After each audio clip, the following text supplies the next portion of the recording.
وہ تھے جنہوں نے سستی کی، تو اللہ تبارک و تعالیٰ نے تینوں کے احکام بیان کیے ہیں۔ اب جن لوگوں نے اپنی کمزوری کا، غلطی کا احساس کیا، ان میں حضرت ابو لبابہ رضی اللہ تعالیٰ عنہ اور بعض دیگر صحابہ کرام تھے، انہوں نے اپنے آپ کو مسجد نبوی کے ستونوں سے باندھ لیا تھا، رسیوں سے، کہ جب تک رسول اللہ صلی اللہ علیہ وسلم ہمیں نہیں کھولیں گے، ہماری توبہ اللہ کی بارگاہ سے قبول نہیں ہوگی، تب تک ہم یہاں سے نہیں ہٹیں گے۔ رسول اللہ صلی اللہ علیہ وسلم نے ان کو دیکھا تو کہا کہ میں بھی تب تک نہیں کھولوں گا جب تک اللہ ان کی توبہ قبول نہ کر لے۔ تو پھر اللہ تبارک و تعالیٰ نے ان کی قبولیت توبہ کی آیت نازل فرمائی اور فرمایا کہ ان سے آپ صدقہ لیں اور پھر ان کے لیے دعا کریں، آپ کی دعا ان کے لیے سکون کا باعث ہے۔ تو یہ وہ صحابہ کرام تھے جنہوں نے اپنے غلطی کو اعتراف کیا اور اللہ نے ان کی معافی پر جو ہے سرٹیفکیٹ دے دیا انہیں کہ تم معاف کر دیا گئے۔ اور جن لوگوں نے سستی کی تھی آنے میں، اپنا عذر بیان کرنے میں، ان کے لیے بھی یہ فرمایا کہ وہ چونکہ مسلمان ہیں تو اللہ تعالیٰ کی رضا ہے، چاہے تو معاف کر دے، چاہے ان کو عذاب دے، لیکن جو منافق ہیں جنہوں نے جھوٹے عذر کیے ان کے لیے بہرحال دردناک عذاب ہے۔ یعنی اس کا مطلب یہ ہوا کہ اگر مثال کے طور پہ ایک مسلمان جو ہے وہ کسی وجہ سے نہیں بڑھ سکا اور پھر اس کے بعد اس کے دل میں یہ بات آئی کہ میں نے غلطی کی، تو اللہ تعالیٰ نے اس پر کرم کر دیا، لیکن وہی بات ہے کہ جن لوگوں نے دوہرا معیار اختیار کیا، جو منافق تھے، ان پر اللہ کا کرم نہیں۔ اس میں مزید گفتگو کریں گے۔ اور ظاہر ناظرین، آج ہمارے یہاں بھی تو یہ صورتحال ہوتی ہے نا کہ ہم بھی بہت پس و پیش سے کام لیتے ہیں، رائے فرار بھی اختیار کرتے ہیں، لیکن کچھ لوگ ایسے ہیں کہ جن کو واقعی بعد میں جا کے یہ سوچ آتی ہے کہ مجھے یہ کر لینا چاہیے تھا، دین کی خدمت کے لیے مجھے آگے بڑھ جانا چاہیے تھا۔ ان لوگوں پہ بھی گفتگو کریں گے، آپ کی کالز بھی یقیناً شامل کریں گے۔ آپ رہیں گے ہمارے ساتھ اور ہم رہیں گے آپ کے ساتھ۔ ممتاز علماء کرام ہمارے ساتھ ہیں، ملاقات کرتے ہیں آپ سے خدمت ہے۔ ہماری اگلی کالر طاہرہ صاحبہ راول پنڈی سے ہمارے ساتھ موجود ہے۔ السلام علیکم۔ جنید بھائی، وعلیکم السلام۔ کیا حال ہے؟ ٹھیک ہے جی، اللہ کا بہت شکر، آپ کی دعا آپ ٹھیک ہے؟ جی، شکر اللہ کا۔ جی فرمائیے۔ جنید بھائی، یہ جو ہم قرآن مجید پڑھتے ہیں ترجمے کے ساتھ، اس کو بخشنا پڑتا ہے؟ اچھا، یہ بھی، اور یہ کہ اس کا پڑھنے کا صحیح طریقہ کیا ہے؟ اچھا ٹھیک ہے، آپ کو بتاتے ہیں۔ جی جی۔ اور ایک سوال میرا اور بھی ہے کہ تہجد کی جو نماز ہے وہ کہتے ہیں کہ شروع کر دیں تو چھوڑنی نہیں چاہیے۔ اچھا ٹھیک ہے، آپ کو بتلاتے ہیں۔ آپ کا بہت شکریہ، آپ نے ہمیں راول پنڈی سے جوائن کیا۔ علامہ صاحب کیا فرمائیں گے؟ جی دیکھیے کہ تہجد کی نماز کا جو انہوں نے پوچھا ہے کہ تہجد کی نماز جب شروع کر دی جائے تو نہیں چھوڑنی چاہیے، تو نماز جو فرض ہے تو وہ 5 نمازیں فرض ہیں۔ ٹھیک ہے۔ تہجد جو ہے وہ قربت الہی کا بہت بڑا ایک ذریعہ ہے اور اللہ رب العالمین کی بارگاہ میں التجا کرنے کا بہت مجرب ذریعہ ہے۔ ایک بات، اس کو پڑھنا بہت بڑی سعادت ہے اور یقیناً اس پر پابندی مواظبت کرنی چاہیے، لیکن اصل جو فرائض ہیں جس کو سختی کے ساتھ پکڑنا وہ آپ کے 5 فرائض ہیں۔ ایک بات۔ دوسری بات ہے کہ قرآن مجید جو پڑھا جائے تو کیا اس کو بخشا جائے گا؟ تو یقیناً انما الاعمال بالنیات۔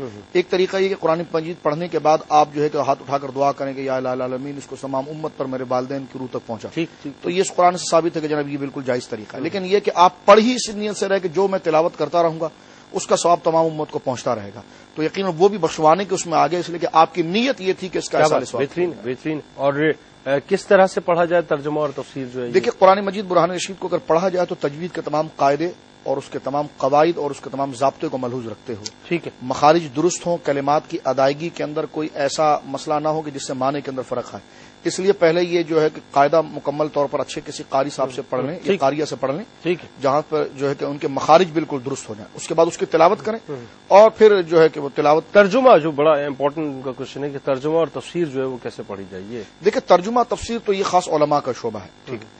اب یہ ہے کہ ترجمہ اور تفسیر کے حوالے سے آپ دیکھ لیجئے کہ ترجمہ جس طرح کنز الایمان ہے یا اس پر تفسیر جو ہے کہ خزان العرفان ہے نعیم الدین مراد آبادی علیہ رحمہ کی، تو ان تفاسیر کو اپنے پاس رکھے جو عام مارکیٹ میں مل بھی جاتی ہے، اور جہاں پر آپ ایک ایک آیت پڑھتی ہیں تو ایک ایک آیت کا آپ اس پر تفسیر دیکھ لیا کریں، یعنی روزانہ صبح کے وقت فجر کی نماز کے بعد قاعدہ بنانے کے 3 آیتیں یا ایک رکوع کی تلاوت خشوع خضوع کے ساتھ کر لی جائے، اس کا ترجمہ دیکھ لیا جائے اور اس کے معنی اور مفاہیم اور اس کے مقاصد جو حاشیے میں لکھے گئے ہیں، بڑی اہم بات ہے اس میں، جب چونکہ بات میں نے صدر الفاضل کا اس لیے ذکر کیا ہے کہ یہ تمام تر تفاسیر کا ایک مختصر سا خلاصہ ہے۔ میں عرض یہ کر رہا تھا کہ یہ بات میں اس لیے مزید سمجھنا چاہتا ہوں کہ بہت سے لوگ آج خود ساختہ جب بیٹھ کر، ظاہر ہے ہم تو قرآن پاک تو اللہ کی کتاب ہے، ہمیں تو جتنا اس کو پڑھنا چاہیے، اس سے استفادہ کرنا چاہیے، بدنصیبی یہ ہے کہ ہم اس کو ٹاکوں میں سجا کے رکھتے ہیں، اس انداز سے نہیں پڑھتے۔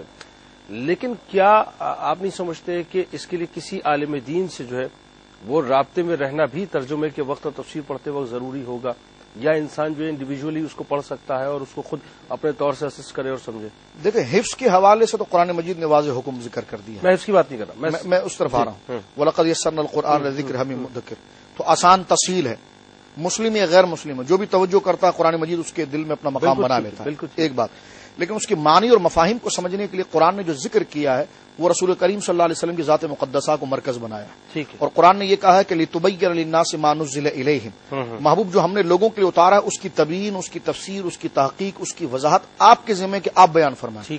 تو پتہ چلا کہ قرآن براہ راست سمجھ میں نہیں آ سکتا تھا، اس لیے رسول کریم صلی اللہ علیہ وسلم کی زبان اور آپ کی احادیث کو اس کی تفسیر کا مرکز بنایا گیا۔ اب سید عالم صلی اللہ علیہ وسلم جو ارشاد فرمایا وہ حضرات صحابہ کرام نے آگے بڑھایا ہے، ٹھیک ہے، اور اس کے بعد اس کو پھر اجلہ مفسرین جو بڑے ائمہ ہیں جس طرح کہ میں نے ذکر کیا، انہوں نے ان تمام اقوال ان احادیث کو جمع کر کے قرآن کی تفسیریں مرتب کی۔ براہ راست قرآن کو سمجھنا، اس کے گرامر کے طریقے سے اس کو سمجھنے کے حقائق کو تفہیم حاصل کرنا، یہ اپنے آپ کو گویا کہ دوسری طرف لانے۔ جی میں اصل میں یہی کوشچن اس لیے میں نے کیا، بنیادی طور پہ بہت سے لوگ آج قرآن ہوتا یہ ہے کہ آج بہت سے لوگ قرآن پاک، ظاہر ہے جب ہم بیٹھتے ہیں لوگوں میں تو ریفرنسز کے طور پہ مختلف آیات کوٹ کرتے ہیں، آپ بھی ظاہر سنتے ہوں گے، اور ظاہر ہے جب وہ کوٹ کرتے ہیں تو عموماً میں نے دیکھا ہے کہ ان کی جو انٹرپریٹیشنز ہوتی ہیں وہ کچھ ان آیات کی جو باری و مفاہیم ہے اس ہٹ کے ہوتی ہیں، وہ خود چیزوں کو اخذ کر رہے ہوتے ہیں، تو نتیجہ یہ نکلتا ہے کہ جو اس کا اصل مقصد ہوتا ہے، جو معنی و مفاہیم ہوتے ہیں،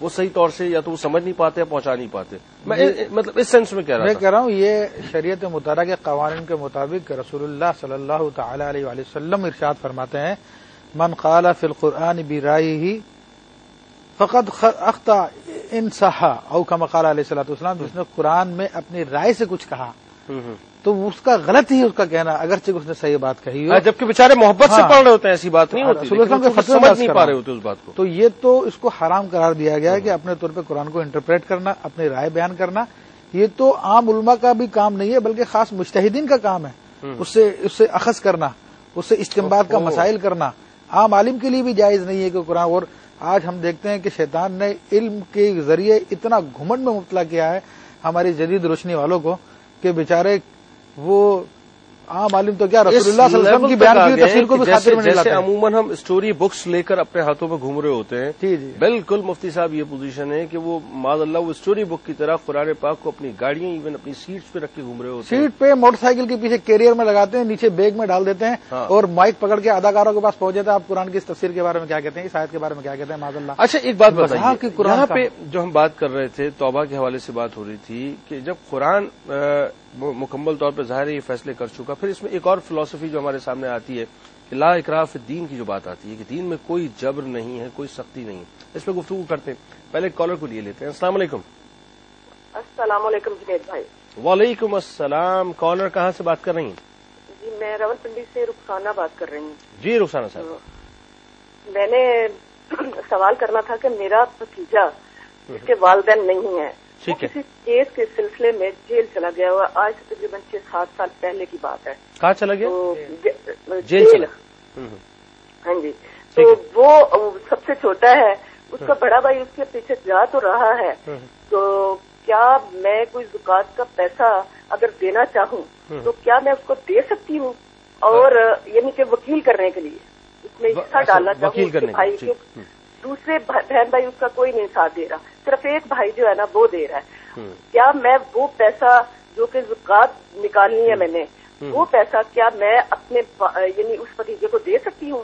ٹھیک ہے، بالکل آپ کو بتلاتے ہیں رخسانہ صاحب۔ اور دوسری بات یہ ہے، دوسرا میرا سوال یہ ہے کہ اگر 6 تولے یعنی کہ سونا ہے تو اس کی زکات کیا لگتی ہے؟ اگر 70-80 ہزار روپیہ ہے تو اس کی زکات کیا لگتی ہے؟ آپ کو بتاتے ہیں۔ آپ کا بہت شکریہ، آپ نے ہمیں پنڈی سے جوائن کیا۔ آپ رہیں گے ناظرین ہمارے ساتھ اور یقیناً ہم رہیں گے آپ کے ساتھ۔ آج سے کوشچن اس کریں کہ صدیق کس سال پہ کوئی شخص اگر نماز ادا نہیں کرتا، کوئی شخص اگر روزے نہیں رکھتا، کوئی شخص اگر زکات نہیں دیتا، یا ہم دیکھتے ہیں کہ بدفعلی میں مبتلا ہے، بد کرداری میں مبتلا ہے، گناہوں کے دلدل میں دھسا جا رہا ہے، تو یہ جو جبر اور تلقین کے درمیان کا جو فرق ہے اس کو ہم کیسے محسوس کریں گے؟ دیکھیں میں پہلے تو کہوں گا کہ اس آیت طیبہ کو بہت غلط انٹرپریٹ کیا جاتا ہے ان لوگوں کی جانب سے جو اسلام کا نام لیتے ہیں لیکن عمل نہیں کرنا چاہتے۔ اچھا، وہ لوگ اس آیت کو بنیاد بنا کر پتہ نہیں کیا کیا انہوں نے وہ ریت کے گھروندے تعمیر کر لیے ہیں، حالانکہ اس آیت طیبہ کا مطلب یہ ہے کہ جو ابھی مسلمان نہیں ہوا اس کو اسلام میں داخل کرنے کے لیے کوئی جبر نہیں ہے۔ اوکے،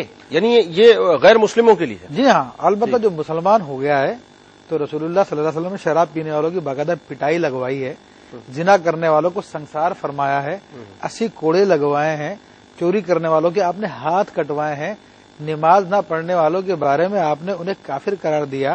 بچے کے بارے میں کہا کہ 10 سال کی عمر کا ہو جائے تو پٹائی لگا کے اس کو نماز پڑھاؤ, اس سے پہلے زبانی سمجھاؤ اس کو. تو یہ اسلام پہ عمل کرانے کے حوالے سے تو بالکل سختی کی جائے گی, اور باقاعدہ تمام کے تمام صحابہ کرام, ائمہ کرام, خود نبی علیہ السلام کی تعلیمات سے ثابت ہے جو عمل نہیں کرے گا اس کے اوپر خود منافقین کو دیکھے نا, ان کو نبی علیہ السلام مسجد سے نکال دیا. اور بھی دیگر ایسے لوگ تھے جن سے نبی کریم صلی اللہ علیہ وسلم کے صحابہ کرام نے بات نہیں کی, کلام نہیں کیا کہ انہوں نے کسی سنت کو چھوڑ دیا, ایک شریعت منکرین زکات کا قتال کیا گیا.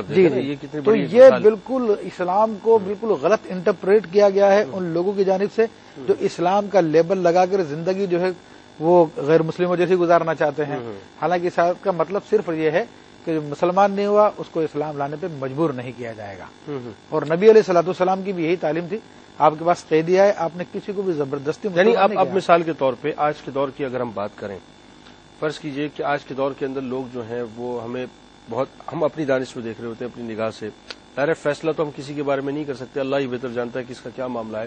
لیکن اگر ظاہری آنکھ سے ایک شخص بہکا ہوا نظر آتا ہے, ٹریک سے ہٹا ہوا نظر آتا ہے, ڈی ٹریک ہوا ہوا نظر آتا ہے, اور ظاہر ہے یہ ایک عام معاشرے کی جو صورتحال ہمارے سامنے ہے, تو ہم کس حد تک جا سکتے ہیں, یعنی کس حد تک تلقین کریں گے؟ دیکھیں اس کو زبانی سمجھائیں گے, زبانی, کیونکہ ہمارا حق اتنا ہی ہے. ہاں اگر اس کے باپ ہیں یا اس کے اوپر ہم حاکم ہیں تو سختی بھی کر سکتے ہیں. اور اگر ایسا معاملہ نہیں ہے تو پھر اسے سوشل بائیکاٹ کا حکم دیا گیا ہے تاکہ اس کو اپنی غلطی کا احساس ہو کہ I am guilty, I am doing some thing wrong.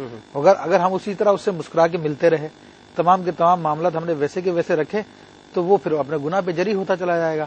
اور آج معاشرے میں برائیاں پھیلنے کا سبب یہی ہے کہ ہم لوگوں نے ہر ایک کے ساتھ وہی ڈیلنگ رکھی. ہمارے یہاں تو معاملہ یہ ہے کہ یزید سے بھی مراسم اور حسین کو بھی سلام. ہاں, ہم تو مطلب صورتحال بالکل مختلف کیے ہوئے. جی, کھلی منافقت ہے. ہم کس کو ہم یہ کہیں جی کہ سوشل بائیکاٹ کریں یا اس سے ہم قطع تعلق کریں, اس پر گفتگو کرتے ہیں. سوشل بائیکاٹ کا ہی ذکر کیا گیا. حضرت کعب بن مالک کے ساتھ 50 دن تک ان سے سوشل بائیکاٹ رہا ہے. صحابہ کرام نے ان سے ملنا جلنا, یہاں تک کہ ان کی بیوی بھی ان کو چھوڑ کے چلی گئی. اس پہ گفتگو کرتے ہیں نواز صاحب. ایک کالر ہندوستان سے ہیں, السلام علیکم. کالر ڈراپ ہو. اچھا, اب دیکھیں یہ بات تو درست ہے, یہ مثال ہے, لیکن آج تو معاملہ یہ ہے کہ ہم دیکھ رہے ہوتے ہیں کہ صاحب یہ شخص جو ہے وہ بے انتہا برا ہے. ہم نفس کے لیے تو دشمنی کر لیتے ہیں, لیکن اللہ اس کے رسول کے احکام کو نافذ کرنے کے لیے ہم اس کی اصلاح کے لیے اور معاشرے کی اصلاح کے لیے ہم اس کا بائیکاٹ نہیں کرتے. بالکل نہیں کرتے. یہ بات ہماری بیوی ہمارے کان میں کوئی بات ڈال دے, اس کی بیوی اس کی کان میں کوئی بات ڈال دے, گھر کے اندر افتراق کی فضا کھڑی ہو جاتی ہے, اختلاف اور انتشار کی فضا کھڑی ہو جاتی ہے. تو آج گھریلو جنگ کا, جی بالکل, رشتہ دار بھائی بھائی کا دشمن ہو جاتا ہے. تو جناب نفس کے تقاضوں کو پورا کرنے کے لیے بائیکاٹ کیا جاتا ہے. تو یقیناً اگر آپ زانی کے ساتھ, شرابی کے ساتھ, بدکار کے ساتھ اس طرح اگر معزز علماء دیگر لوگ جو اس طرح ملیں گے تو معاشرے کے اندر اس کو گناہ کا احساس کب پیدا ہوگا, اور اس کو کب یہ احساس پیدا ہوگا کہ جناب میں نے کوئی برائی کی ہے. تو یقیناً اس عیب کو ظاہر کرنے کے لیے یا اس سے معاشرے کو بچانے کے لیے آپ اس سے کنارہ کش ہوں گے, ملنا جلنا بات چیت سب چھوڑیں گے تاکہ اس کو احساس ہو جائے کہ میں بھی خدا کا بندہ, یہ بھی خدا کے بندے. ٹھیک, یہ محبت میں خدا کی رضا کے پابند ہے. بالکل ٹھیک ہے جی. السلام علیکم. السلام جنید بھائی, کیسے, ٹھیک ہے؟ میں بہت اچھا ہوں. آپ کون اور کہاں سے؟ سانگر سے. وضو کر کے سو جاؤں, وہ نماز ہو جائے گی اس کے فجر کی نماز. وضو کر کے سو جائیں, چلیں جی. یہ تو آپ کو آن لائن جواب دے دیا مفتی صاحب نے کہ وضو کر کے اگر آپ سو جائیں تو نماز نہیں ہوگی اٹھ کے. اچھا, اس میں مفتی صاحب میرا خیال ہے شاید اونگ بھی آ جائے تو وضو. ہاں, اس میں یہ ہے کہ اگر واقعی ایسی حیت پہ سویا جو غافل ہوتے, جس میں انسان غافل ہو جاتا ہے تو اس کا وضو چلا جائے گا. لیکن اگر کوئی بیٹھے بیٹھے سو گیا, چیئر پہ بیٹھے سو گیا, یعنی سرین جمع ہو, تو پھر اس کا وضو نہیں ٹوٹے گا. اچھا, ہاں, یعنی باقاعدہ لیٹا ہو پھر غفلت کی, یا یہ ہے کہ ایک ٹانگ اٹھی ہوئی اور ایک ٹانگ رکھی ہوئی ہو, سرین جس میں پورے طور پہ جمع نہ ہو تو اس میں سونے پہ وضو ٹوٹ جائے گا. اور جس میں سرین جمع ہو تو خوب خراٹے بھی لے لے, کوئی مسئلہ نہیں ہے. کوئی مسئلہ نہیں. ٹھیک ہے. اچھا, یہ مسجد زرار کا بات مجھے یاد آئی کہ علماء نے یہ لکھا ہے کہ نیند جو ہے نوم, وہ نفس ناقض وضو نہیں ہے. اچھا, یعنی نیند جو ہے وہ بذات خود وضو کو باطل نہیں کرتی. ٹھیک ہے. موسیٰ صاحب نے اس کا قاعدہ بتا دیا کہ جب اس اہیت پر بیٹھا جائے, کیونکہ حضور کی حدیث ہے کہ جناب سرین جو ہے وہ آنکھ کے ساتھ اس کا ڈور موجود ہے, تو اگر وہ غافل ہو جائے تو اس اعتبار سے جو ہے کہ فساد وضو کا حکم آتا ہے. لیکن یہ خصوصیت عام لوگوں کی, سید عالم صلی اللہ علیہ وسلم کی شان عظمت یہ ہے کہ بخاری شریف میں آتا ہے کہ جب آپ آرام فرما رہے ہیں, یہاں تک کہ تیز سانسیں بھی چل رہی ہیں, آپ نے اٹھ کر نماز پڑھائی ہے, تو اگر ہم سو جائیں تو ہمارا وضو ناقص ہو جاتا ہے. سید عالم اگر سو جائیں تو آپ کا وضو برقرار رہتا ہے. کیا بات ہے. اس لیے برقرار رہتا ہے کہ نیند جو ہے ذہن کو غافل کرتی ہے اور اعضاء سے اطلاع ختم ہو جاتی ہے. تو ہماری نیند ہمیں غافل کر کے اعضاء سے اطلاع ختم کرتی ہے. سید عالم وہ ہے جنہیں اللہ نے تمام کائنات پہ اطلاع عطا فرمائی ہے. اس لیے آپ سو بھی جائیں تو آپ کا وضو برقرار. آپ جاگ رہے ہیں جی. بات یہ مسجد زرار کا تذکرہ آتا ہے اور یہ بڑا ایک تاریخی